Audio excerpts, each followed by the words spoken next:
precise and lethal. The military equivalent of a hole-in-one.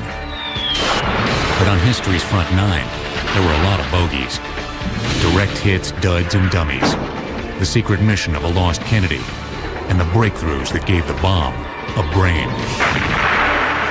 Now, smart bombs on Modern Marvels.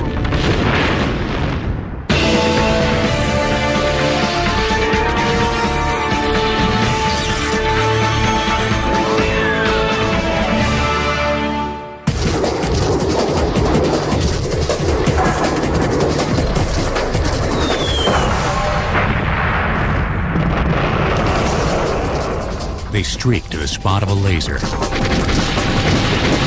crosshairs of a camera,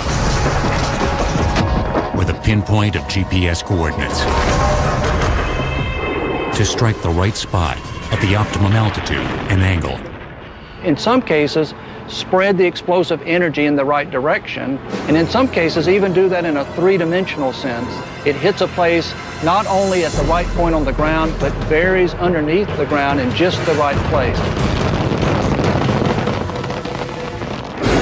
Typically, smart bombs have no propulsion systems of their own, but are steered in free fall by winglets. The Tomahawk cruise missile, one of the workhorses of the Iraq War, also uses GPS guidance and television imagery. But its jet engine makes it a missile, not a smart bomb. There's one other critical difference. Cruise missiles cost at least $500,000 each. A smart bomb, as little as $20,000. Smart bombs seemed to burst on the scene amid enormous hype during the two wars with Iraq. But long before the bandwagon of the 1990s, there were smart bombs.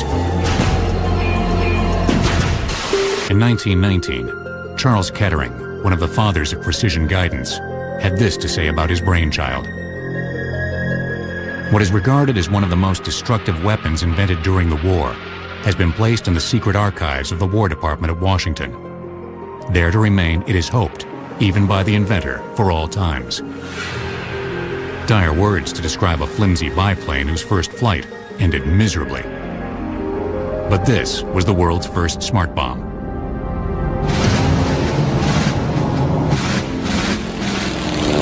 World War I pilots experienced for the first time the stark equation of aerial bombing.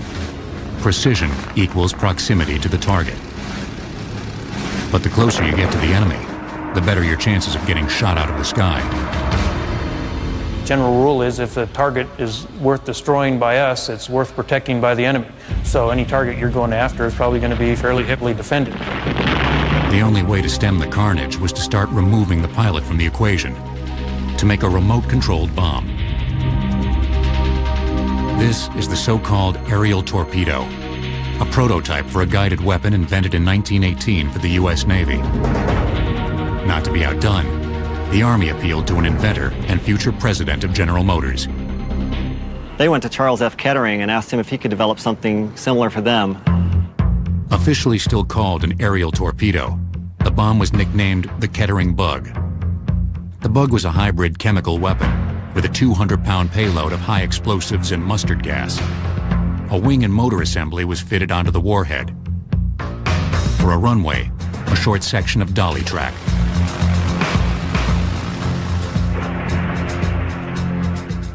After its first crashes, Kettering's Bug finally flew. The fluttering you see is caused by continuous steering input from gyroscopic stabilizers. Range was controlled by an odometer that counted propeller revolutions.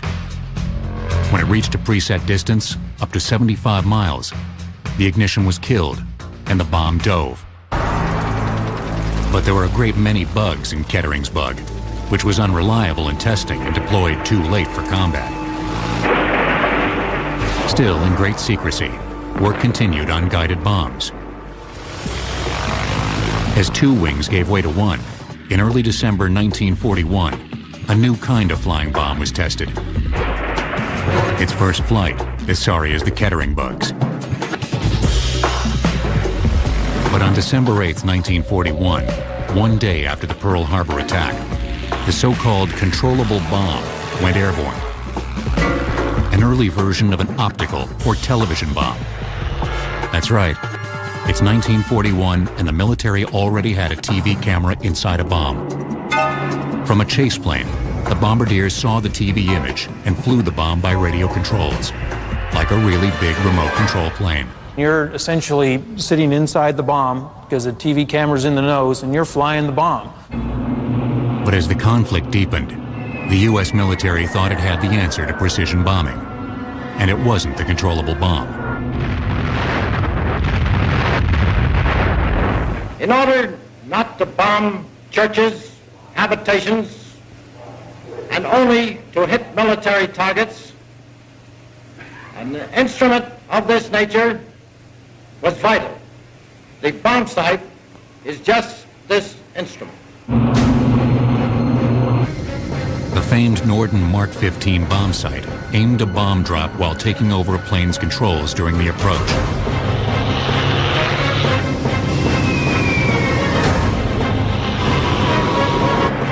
Call these dumb bombs, and you'll have to answer to a lot of B-17 bombardiers. The bombs weren't so dumb. The equipment they had, the bomb sights they had were actually pretty good. Under a calm environment, a single airplane can drop the bombs generally within 500 feet of a target. But when you put them in large formations and throw in bad weather and people shooting at them, the typical World War II bomb missed by more than 1,000 feet from any target.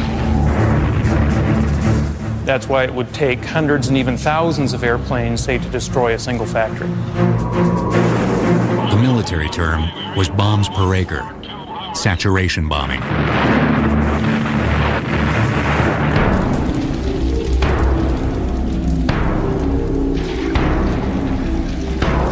The ghastly contest of attrition by saturation bombing was the way of the war. But each of the great powers also dabbled in precision-guided weapons.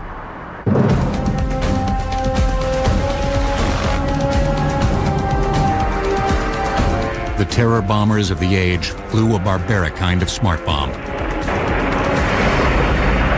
Kamikazes. Obviously, it kills the pilot, but they provide that terminal guidance for an anti-ship missile. The Germans had a sizable arsenal of guided bombs. One was the Fritz X, named for the X or cross of its tail, which could be remotely controlled during the bomb's descent. It had a flare on the back of it so that the pilot could see where the bomb was, and then he would steer it with a little toggle switch, just like you fly model airplanes today. And he would guide that and just superimpose that bright dot over the target and glide it in.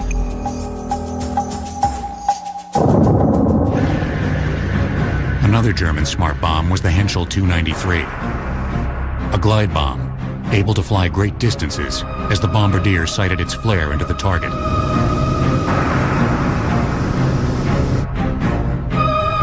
This American glide bomb is television guided, like the earlier controllable bomb. The bulge beneath the bomb houses the TV camera.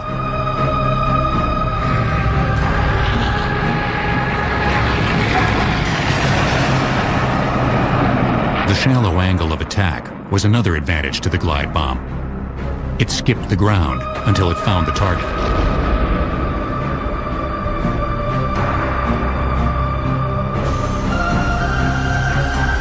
Here's the view from the bomb, looking remarkably like an image from the 1990s. But the year is 1944. The German V-2 rocket lit a fire under yet another smart bomb project, one that involved the first son of an ill-starred American family. By the fall of 1944, the V-2 was striking British cities. Secretly, an American project codenamed Aphrodite was underway to destroy the V-2 launch sites. Worn-out bombers, like the B-24 depicted in this period cartoon, were re-enlisted. Wired for radio remote control. Fitted with television cameras. The plane was then loaded up with explosives to make the equivalent of a 20,000-pound bomb. One of the Aphrodite volunteers was Joe Kennedy Jr., Joseph P. Kennedy Jr. was a Navy pilot. He had just completed his tour of duty in Europe. Technically, he could have gone home, but he volunteered to stay for this highly classified project. Basically, he had volunteered to be a takeoff pilot. Pilot and co-pilot were needed to get the bomber airborne, after which they could parachute to safety. The pilotless bomber could then be remotely steered over the channel and into the V-2 sights. On August 12, 1944, Kennedy took off on mission number 3. Joe Jr.'s mission should have been a really short one. He and his co-pilot, Wilfred Willey, really just needed to take this bomber off, get it into straight and level flight, and then bail out. While they were still over Britain, there was a premature detonation. As a secret report said, the plane was, quote, suddenly enveloped in a large circular ball of flame and white smoke and disintegrated in the air. The bodies of Kennedy and his co-pilot were never found. Aphrodite flew a few more missions, but never knocked out a V-2 base. Later, in 1944, the project was scrapped. Then, the drive towards guided weapons abruptly vanished in twin mushroom clouds. Hiroshima, Nagasaki. Development of conventional guided munitions ceased, and they ceased all funding for it and all interest in it because they thought that the nuclear weapons would replace all that and there would not be any more conventional wars.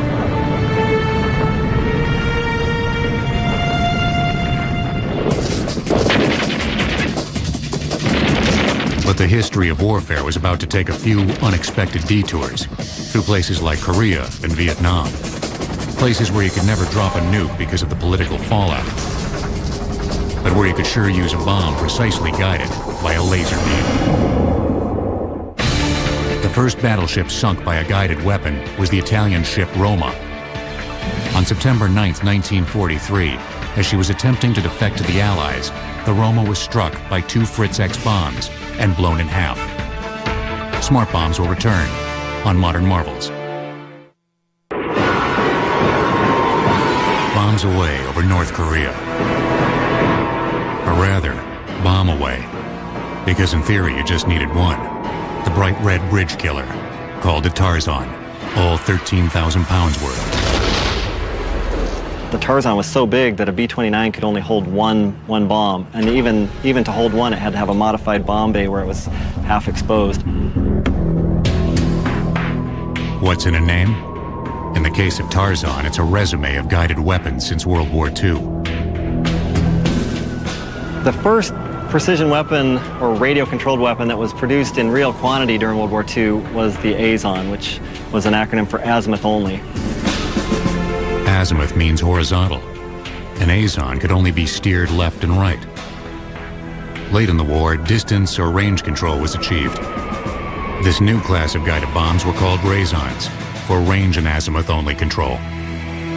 Finally, there was the Tall Boy, or British oversized bomb, the bunker buster of its day.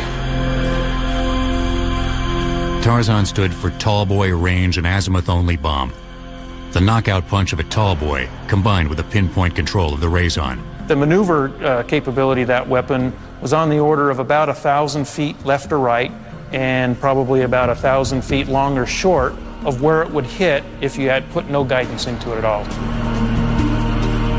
Like the guided bombs of World War II, a flare ignited as the Tarzan fell. The bombardier used a joystick to keep the flare superimposed over the target. But there was a problem with Tarzans and other Korean-era guided bombs. The boys in the planes just didn't like them. Air crews really were not enthusiastic about the early precision-guided munitions. It made them fly a very predictable flight path or bomb run.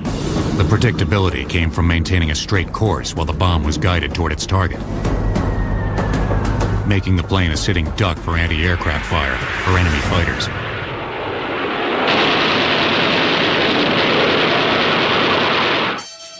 From World War II through Korea, guided bombs had the stigma of being oddball devices that few airmen wanted a part of.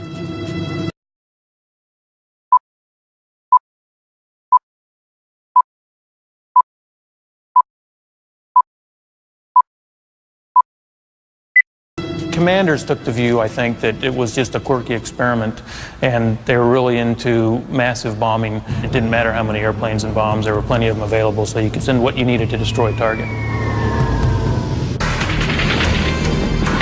Then came the conflict where indiscriminate bombing was no longer politically acceptable: Vietnam. The politics reached all the way into the cockpit. Air crews flew under restrictive ROEs, or rules of engagement, a long list of targets that you couldn't bomb. Contrary to what you would read in the press, we were very careful of how we hit our targets. We took pride in the fact that we could accomplish our mission exactly as we were told to, and we were very careful to make sure that we hit our target specifically what we were supposed to hit. But politics wasn't on the minds of the men devising the next generation of smart bombs. They just wanted to make a weapon that really worked and didn't endanger the pilot. A World War II ace, Korea jet pilot, and Air Force acquisitions officer named Joe Davis spark-plugged the project. Well, I was in World War II. There was a lot of bombing done. We had to bomb with many, many airplanes to destroy the target. He, in his way, was an operational visionary, not a technical visionary, but he had been there, and he knew the problems those kids were facing in Vietnam. In 1964, an executive named Glenn Peniston from a little-known company named Texas Instruments called on Davis. He had a prototype of a sensor for a proposed radar-guided bomb. On the spot, Davis wondered if the sensor could be adapted to seek out a laser beam. He gave the company a single weekend to work up a proposal. One engineer who lost his weekend was Weldon Word. I would say that 60 or 70% of the things that we wrote down and conceived with the slide rule that weekend stayed forever. The idea was simple. From a pointer or designator, a laser is focused on a target. Though invisible to us, to the sensor on the nose of the bomb, it's like a flashlight in the dark. The sensor is screwed to the front fuse mount of a general-purpose bomb. This used what we call a birdie head that would free float in the wind as the bomb fell to the ground. That would keep it pointed in the direction the bomb is actually flying. In the front is a quadrant detector. The quadrant detector has 4 laser receivers. If the laser spot that's on the ground would go to the top part of the quadrant, the bomb would then steer in that direction so that the spot would be in the middle. To further simplify the design, the winglets go only hard left or hard right. Bang-bang steering, it's called, constantly correcting the bomb's course all the way to the target.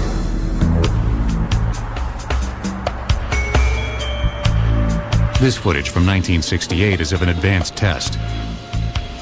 Laser-guided bombs had already been proven accurate against stationary targets. But could one hit a moving target, such as this remote-controlled tank? The unmanned tank was set loose. One jet followed it with a laser beam, while the other one released the bomb. Striking within 10 feet was considered to be a direct hit. Davis's biggest challenge, though, might have been guiding the bomb through the Air Force bureaucracy. Now I wind up arguing with the 2-star general. He's telling me it won't work, it's not any good. And I'm telling him we're already hit the target. We got a CEP of 10 to 12 feet. We already hit a moving tank. And then the 3-star general at the end of the table shut him up.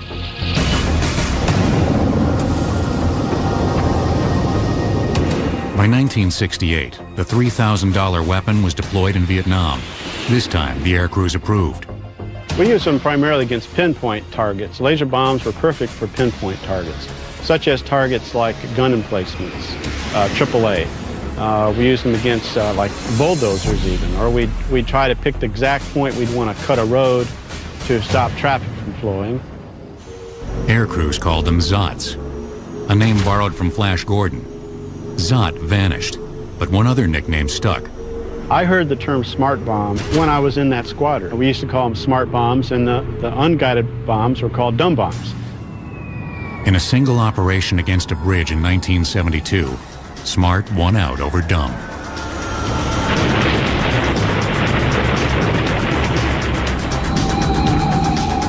This was one of the deadliest airspaces of the Vietnam War. Above the so-called Dragon's Jaw, the Tan Hoa Bridge over the Song Ma River.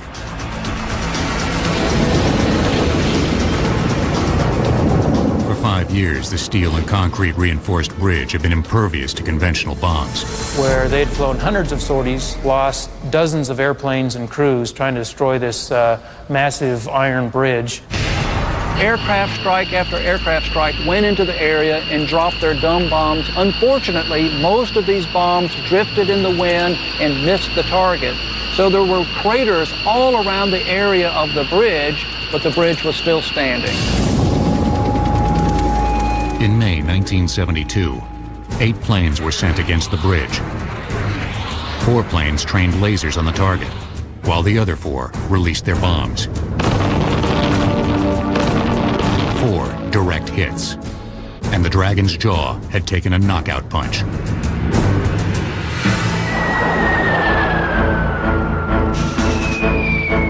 Everything up to now had been prehistory. Other devices had been complex and technology-laden, but the laser-guided bomb was smart. I would say that was really the first weapon that worked, and it worked so well that aircrews didn't mind dropping them. In fact, they were enthusiastic about dropping them. Still, they were small fry in the big picture. Politically, Vietnam was an aberration. It was a small war, and we're still in the heart of the Cold War. These things aren't going to happen on a regular basis. But the small war would become all too regular, giving rise to both a seeing eye bomb and a GPS bomb that could literally hit what it couldn't see. During the Vietnam War, the U.S. dropped more than 7 million tons of bombs, fewer than 25,000 tons of which were laser-guided. Smart bombs will return on Modern Marvels. You are the bomb, hunting the enemy and hurtling towards him at thousands of feet per second.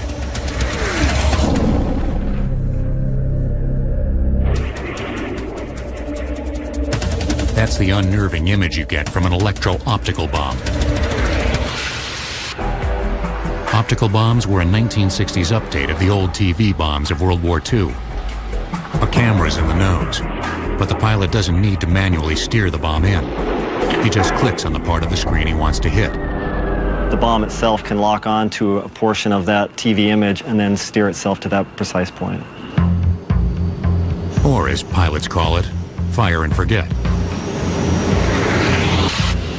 This is a 1971 version of the Walleye electro-optical bomb. They cost $35,000 each, and like your camera, had a lens cap you had to remember to remove.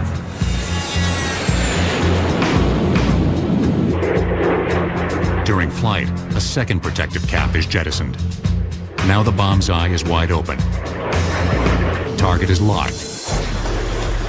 Walleye hits the bait.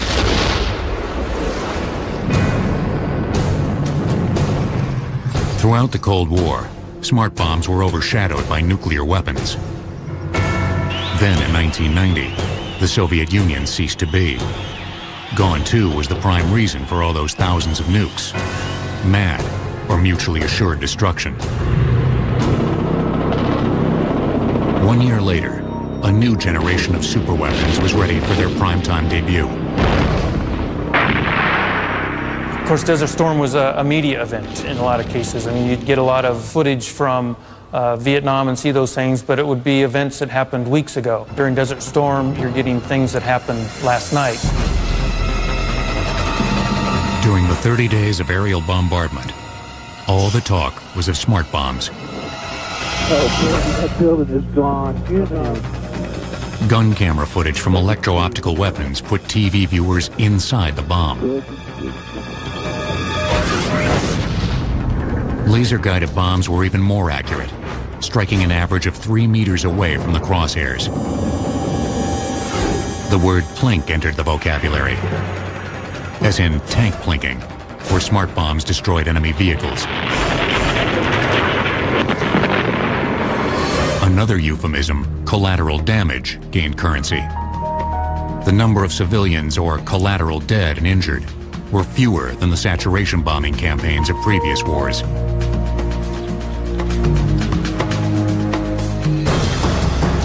when the 30 days were over, the numbers didn't quite stack up to the hype. The military had relied mostly on the conventional or dumb arsenal. Just 17% of bombs dropped were smart.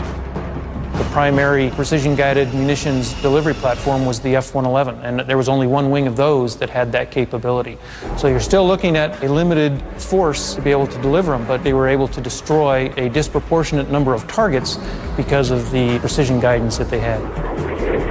One thing the Desert Storm proved was what smart bombs couldn't do.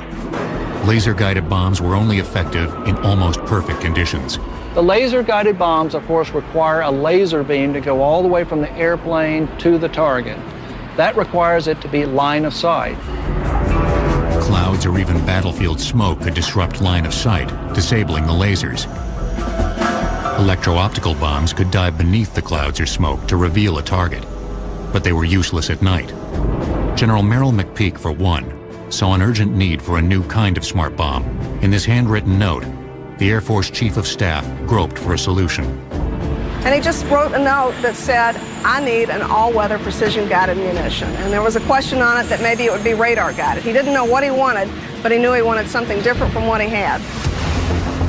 In a few short years, McPeak got what he wanted, and it wasn't radar, but GPS, Global Positioning System.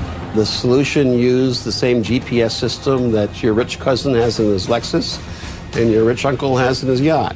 It's a system that uses satellites to transmit your location on the face of the Earth in terms of latitude, longitude, and altitude. 4 satellites are used to determine a GPS location. Each satellite precisely computes its distance from a place in terms of how long it takes for a radio signal to reach it. There's a single point in 3-dimensional space where the distances will intersect. That's the GPS location. The new satellite-guided bomb was named JDAM. JDAM stands for Joint Direct Attack Munition. Joint means that it's used by more than one service. In this case, it's used by the Air Force, the Navy, and the Marine Corps. And direct attack means it's really a short-range munition. It's not a long-range powered missile. A JDAM is usually dropped within 15 miles of a target. GPS tells the bomb where it is and where it's going. How it actually gets there is the job of its guidance system, called inertial navigation, which tracks the movement of the bomb through space. This inertial navigation system can sense when it moves up, when it moves down, when it rotates, and every time it moves in any direction, it tells the computer what direction and how much it moved. So if it knows where it started, anytime it moves, it can tell you where it is now. Inertial navigation by itself is reasonably accurate. With GPS assist, it's precise. The inertial navigation system is a precise clock. The GPS is used to calibrate the clock over and over again to keep it as precise as possible. They did grossly undershoot one target, that of cost. The original cost ceiling was set at $40,000. The actual production figure was half that. One of the main advantages of JDAM is that it's a very low-cost weapon. So you don't have to worry about spending $1 million on a silver bullet. It's $20,000 each, and the Air Force and the Navy know that they can use a lot of them if they need to. Among the disadvantages, with a GPS bomb, you can only hit stationary targets, buildings, not vehicles. But other bombs could blink tanks. With the JDAM, the Precision Dream Team was complete. Laser guidance for greatest precision. GPS assist for all-weather day and night bombing. Electro-optics for the flexibility of flying the bomb. Throughout the 90s, the arsenal was rolled out. So we see in 91 in the Gulf War, then in 99 in Kosovo, 2002 in Afghanistan, and then 2003 in Iraq, this ramping up of the employment of precision-guided munitions. 66% of all bombs dropped in the Second Iraq War were precision-guided. Smart bombs had clearly effected a revolution in arms.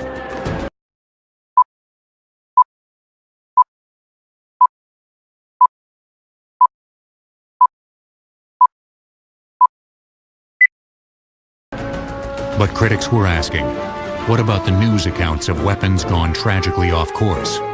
How can smart bombs go dumb? One smart bomb was entirely designed, built, and deployed during the 43-day duration of the Gulf War. The laser-guided GBU-28 bunker buster had a body improvised from surplus howitzer barrels. Smart bombs will return on Modern Marvels. Precision-guided bombs usually live up to the name. But why do a persistent few go off course? Sometimes hitting precisely the wrong targets. Check out this crater. Mark Garlasco has seen both sides of the precision arsenal. He's a former intelligence officer who left the Pentagon to become a civilian watchdog. It was kind of strange for me. I had been one of the folks involved in actually determining the aim points, and here I was standing in front of these buildings, working on a mission for Human Rights Watch to assess the conduct of the war. There's the telecommunications center. 5,000 pounder right down the belly. So I knew what the aim points were, and I was able to look at buildings and say, gosh, in this case, each one of these weapons struck exactly where they were supposed to. Or in some cases, hey, there was one miss, or this one was off a few hundred yards. This is the Nazaria Bath Party headquarters. As you can see, the facility is completely destroyed. According to the Pentagon, smart bombs are 80% accurate. 1 in 5 is a miss. Of these, a small percentage just don't work. These are mechanical devices, and all mechanical devices have a certain error. A JDAM, for example, has about a 2% mechanical error. And just because of the nature of mechanical devices, it will fail 2% of the time. Then you also have human error. You've got to have a person inputting the coordinates for where the bomb is going to be dropped. And if they make a mistake, people will die. There are also intelligence errors, despite a rigorous system of targeting. When I was in the Pentagon, intelligence drove targeting, and we would take a look at what the objective was. And we would feed targets to the warfighter. There would be a review of those targets.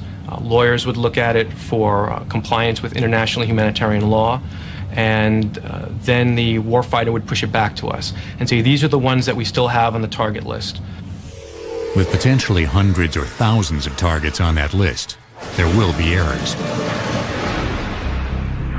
Kosovo, May 1999. CIA targeteers choose a building in downtown Belgrade they believe to be a weapons depot and dispatch a B-2 bomber with 5 JDAM GPS-guided weapons to strike it.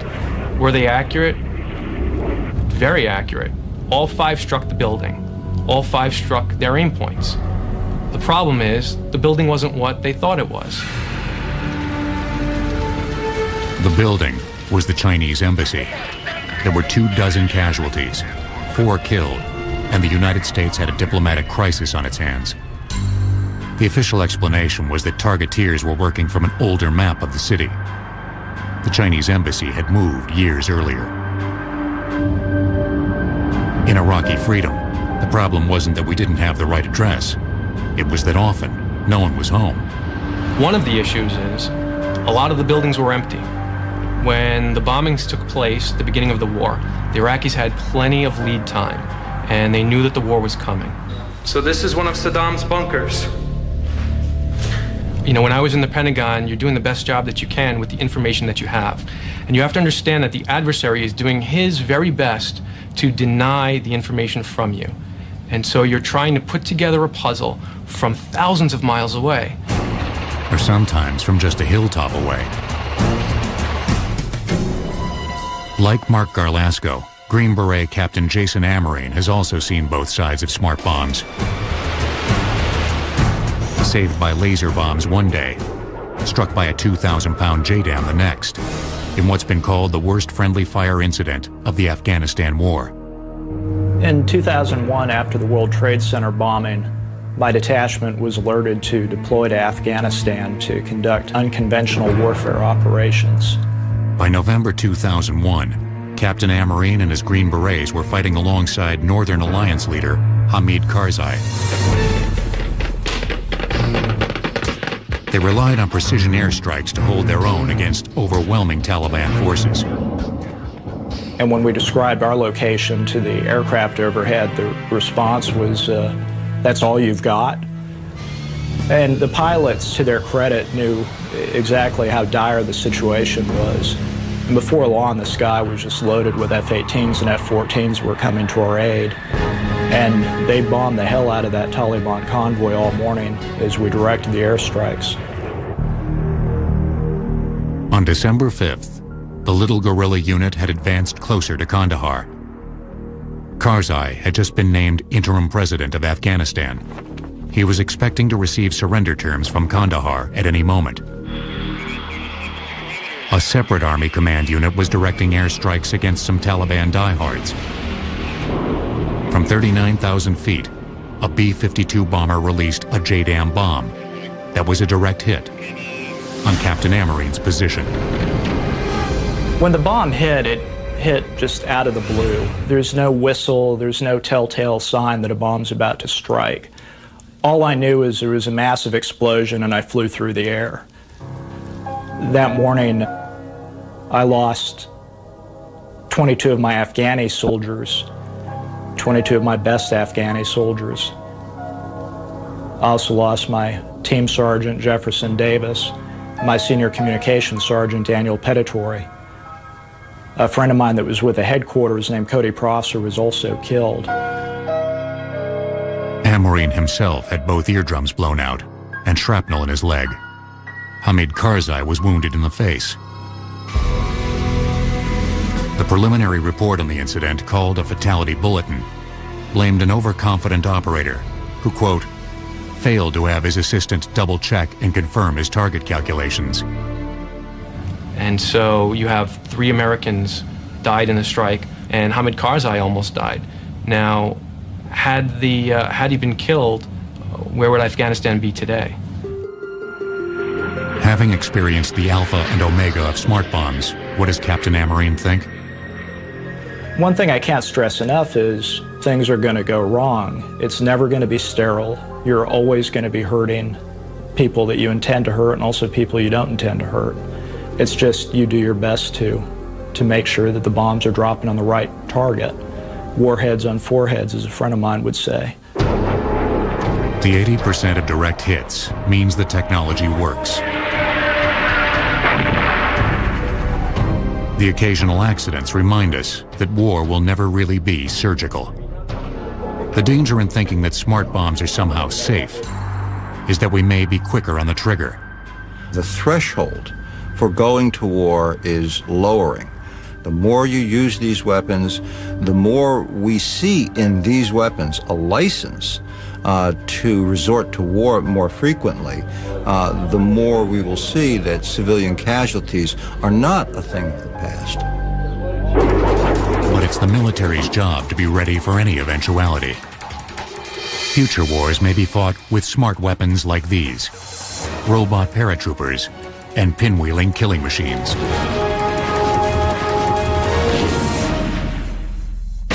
The average time for choosing and approving smart bomb targets in Desert Storm was 72 hours. By Operation Iraqi Freedom, the average was only a fraction of that and could be done in as little as 12 minutes. Smart bombs will return on Modern Marvels.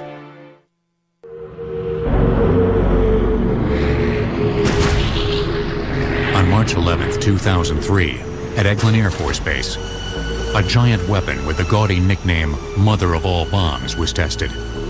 It is a smart bomb. It has an INS GPS kit on it. It can be launched from very high altitudes and therefore can attack targets very precisely. Moab, or Massive Ordnance Airburst Bomb. About $170,000 apiece, packed with 21,000 pounds of explosives, designed in part to clear out large areas of vegetation. This'll buzz cut your back 40. But it's not the future of smart bombs. Except for its precision guidance, Moab is an old-fashioned weapon known as a daisy cutter. But the trend in smart bombs is away from heavyweights like Moab to smaller and lighter ordnance. The more accurate the bomb, the less boom you need. This is a test of the SDB, or small diameter bomb. The $100,000 plus bomb is actually a mini bunker buster. Like its big brothers, it's guided by GPS and can penetrate more than 6 feet of reinforced concrete. But the SDB's warhead weighs a mere 50 pounds. Even non-explosive dummy bombs, once only used for practice, have been dropped on the enemy. Instead of high explosives inside the bombs, they used concrete to give it the same weight, and they allowed the accuracy of the paveway, the laser guidance, to actually take out the specific target without the explosion and without destroying anything surrounding the target. The other trend in precision bombing is known as joint standoff, giving weapons great range, allowing pilots to stand off miles from harm's way. The Joint Air-to-Surface Standoff Missile, or JASSM, is just now finalizing its operational test. So this has not been used in operational use yet, has not seen war. However, it's been very successful in its testing, and this is essentially the future of our weaponry. Costing between $400,000 and $600,000, JASSM can fly to a war zone up to 70 miles away. Arriving above an enemy position, it begins circling, trolling for targets while feeding TV images back to command stations. That allows the weapon to be loitering in the area of the target, waiting for something to occur, and in fact could receive commands against different targets after it's left the airplane. The ultimate smart bomb is one that chooses targets as well as attacks them. What's known as an autonomous weapon. Possibly they're the battlefield robots of the future. One autonomous system is a so-called sensor-fused weapon.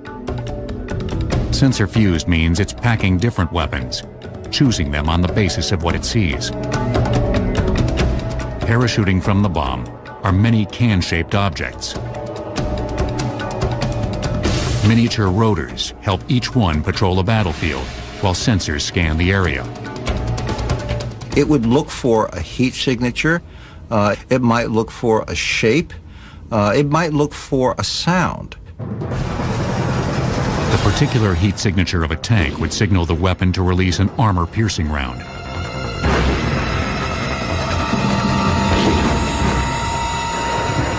This is a live-fire test against tanks of the $300,000 plus weapon. For human targets, it would choose to spray a lethal hail of bomblets. Autonomous and standoff weapons may finally fulfill the 85-year-old goal of precision weaponry: to remove the pilot from the bombing equation. With pilotless drones and autonomous weapons, the dogfight may one day go the way of the medieval joust. Pilots of my generation feel like that potentially we're the last generation that's going to be able to serve out a full career in frontline combat aircraft that are manned.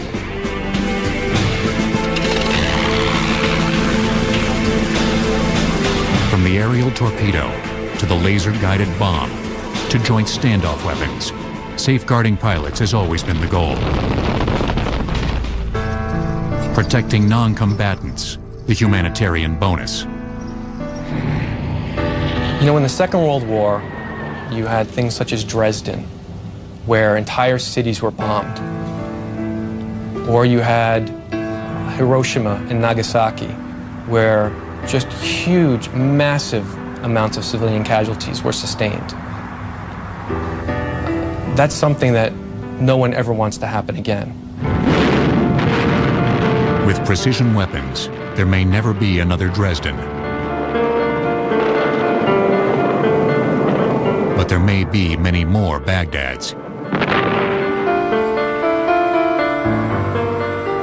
Bombs may be smart, but history will judge how intelligently they're used.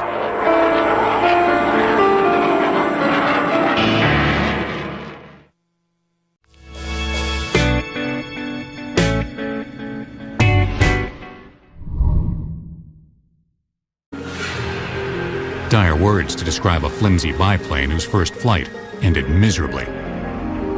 But this was the world's first smart bomb.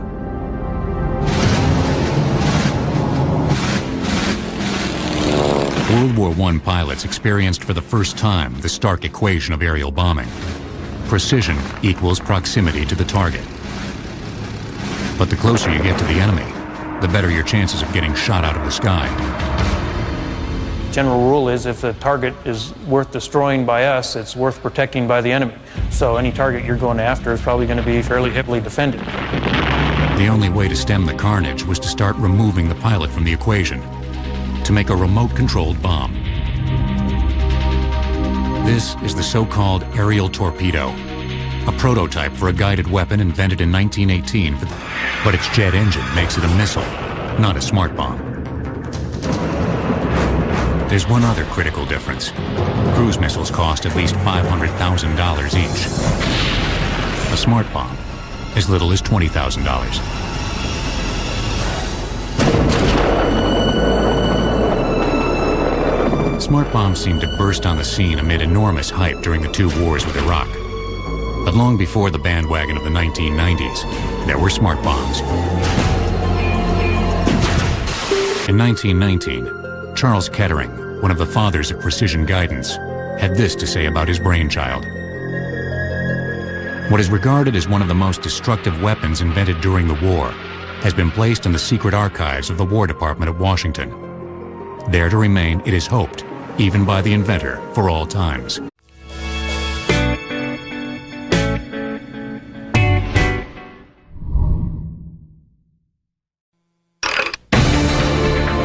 They're precise and lethal. The military equivalent of a hole-in-one. But on history's front nine, there were a lot of bogeys. Direct hits, duds, and dummies. The secret mission of a lost Kennedy, and the breakthroughs that gave the bomb a brain. Now, smart bombs on Modern Marvels.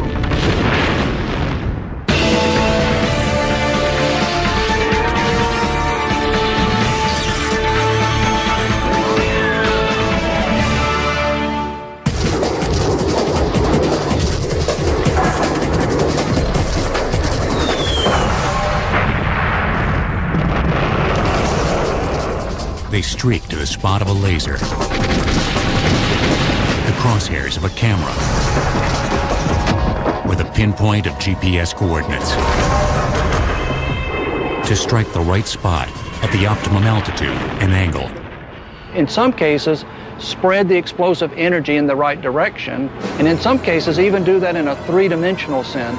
It hits a place not only at the right point on the ground, but buries underneath the ground in just the right place. Typically, smart bombs have no propulsion systems of their own, but are steered in free fall by winglets. The Tomahawk cruise missile, one of the workhorses of the Iraq War, also uses GPS guidance and television imagery. The U.S. Navy. Not to be outdone, the Army appealed to an inventor and future president of General Motors. They went to Charles F. Kettering and asked him if he could develop something similar for them. Officially still called an aerial torpedo, the bomb was nicknamed the Kettering Bug.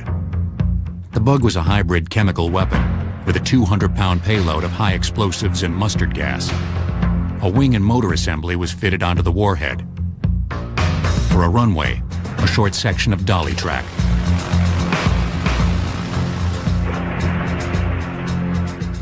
After its first crashes, Kettering's Bug finally flew. The fluttering you see is caused by continuous steering input from gyroscopic stabilizers. Range was controlled by an odometer that counted propeller revolutions.